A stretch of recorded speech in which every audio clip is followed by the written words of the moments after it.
こんにちは、オズ D です。今回は生の鶏肉と焼き鳥を切り替えできる鶏肉焼き鳥切り替え装置の作り方のご紹介です。必要な材料はこちらになります。ブロック部分には溶岩を使用するので、その周囲のブロックに関しては燃えないものを使用してください。生の鶏肉を入手する際には、ドロップ増加のついた剣を使用することで入手量が上がるのでおすすめです。アイテム数には数え間違いもございますので、あくまでも目安として参考にしてくださいね。では作り方の方へ移りたいと思います。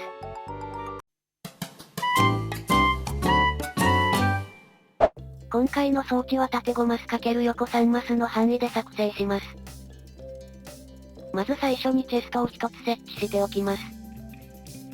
チェストの後ろに接続するように、しゃがみながらホッパーを設置します。ホッパーの後ろと左右にそれぞれ、ブロックを1つずつ設置しておきます。背面側のブロックに正面を向くように、ディスペンサーを1つ設置しておきます。正面右側のブロックの上に1つブロックを設置して、その上にホッパー側を向くようにディスペンサーを設置します。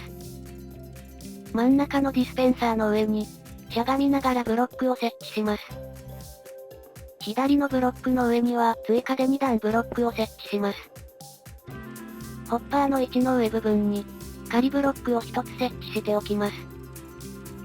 仮ブロックに向けてガラスを1つ設置します。ホッパーの上にしゃがみながら、ハーフブロックを1つ設置します。ガラスの下にトラップドアを設置します。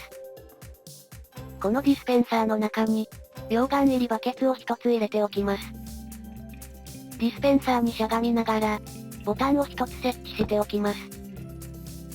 仮ブロックは壊しておきましょう。ボタンを押してディスペンサーから、溶岩が出てくるかを確認しておきましょう。背面のディスペンサーに接続するように、しゃがみながらホッパーを設置します。ホッパーの下のこの部分を掘って、ガラスブロックにしておきましょう。ガラスの上に仮ブロックを設置します。仮ブロックの後ろ側を深さ2段で2マス掘って、その後ろを1マス1段で仮で掘っておきます。穴の中に入って仮ブロックの上を狙い、オブザーバーをこの向きで設置しましょう。2段で掘った穴の下側を元に戻します。仮ブロックは壊しておきましょう。ガラスの上にレッドストーンダストを設置して、オブザーバーの下にも設置しておきます。残り2マスは元に戻しておきましょう。オブザーバーの上にこの向きで、コンパレーターを1つ設置しておきます。ホッパーの左右の位置にそれぞれ、高さ3段でブロックを設置しておきましょう。コンパレーターの上にしゃがみながら、ブロックを1つ設置しておきます。それぞれのブロックの上部分と、正面側の真ん中にハーフブロックを設置します。後ろの穴に鶏を入れていくために、仮ブロックで階段を設置しましょ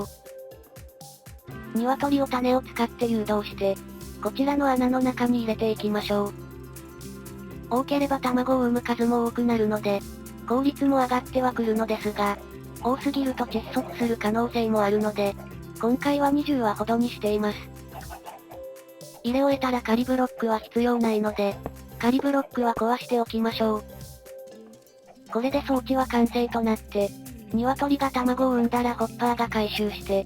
それをコンパレーターが検知して、それをオブザーバーが検知して信号を送り、下のレッドストーンダストに送られた信号が、ディスペンサーに伝わって卵を発射します。発射した卵から8分の1の確率でヒナが生まれるので、あとは成長するまでの間放置しておくか、待てない場合はこの隙間から種を与えて、強制的に成長させるのも OK です。成長した鶏を焼き鳥にしたい場合は、このボタンを押して溶岩で処理しましょう。そうするとこんな感じで焼き鳥になってくれて、羽なども一緒に落としてくれます。生の鶏肉を入手したい場合はこの間から、剣などで倒してあげることで入手できます。その時ドロップ増加のついた剣で倒すと、効率も良くなるのでおすすめです。剣で倒した場合でも羽はドロップするので、どちらで処理しても羽は入手可能です。焼き鳥は食料にも使えますし、羽もブラシなどでも使用できます。あとは最後にドロップした素材を、エメラルドにする方法を紹介していきます。まず最初に羽をエメラルドにする方法ですが、野菜砕いで収縮させたヤシトの交易で、取引レベルを4にした際にこんな感じで、羽とエメラルドを交換してくれます。生の鶏肉をエメラルドと交易するには、燻製機で収縮した肉屋のレベル1で、生の鶏肉と交易できる取引内容にすると、こんな感じでエメラルドと交換してくれます。羽や生の鶏肉が余った際には、村人と取引して交換しておくのも良いですね。